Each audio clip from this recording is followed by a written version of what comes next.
So what you all really want to know is, what does any of this have to do with the gut? And I like to think about it in terms of two components. Breathing has both a direct and an indirect influence on the gut. So let's talk about the direct experience. In our last video, we looked at a demonstration of how the breathing diaphragm and the pelvic diaphragm influence the abdominal tone within the gut.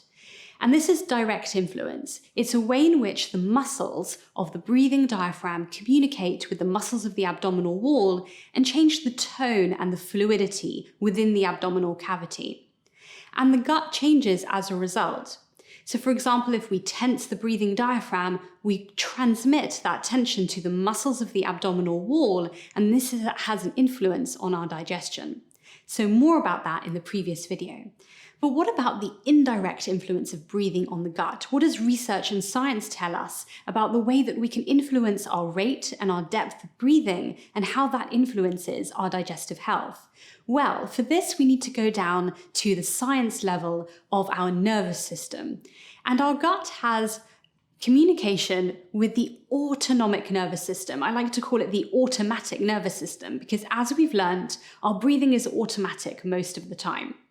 So our autonomic or automatic nervous system is split into two components: the fight-flight response, or our sympathetic nervous system, the nervous system that has sympathy for dangers and the stresses of modern life, and our parasympathetic nervous system, para meaning running alongside, the rest and digest portion of our nervous system that acts sometimes in opposition or in tandem with the sympathetic nervous system.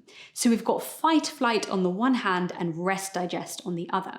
So let's talk about rest and digest. The main nerve of the rest and digest nervous system is something called the vagus nerve. Vagus in Latin translates as vagabond or wandering nerve, and it runs from the back of the skull, it's our 10th cranial nerve, all the way down through the diaphragm to our digestive organs. So put really simply, we can influence the firing of the vagus nerve simply by changing the breath.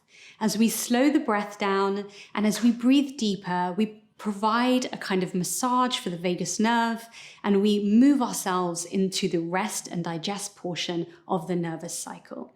So we can influence it directly by not tensing the muscles of the abdominal wall, by directing our breathing to the breathing diaphragm, and also by altering the rate and depth of our breathing to massage the vagus nerve.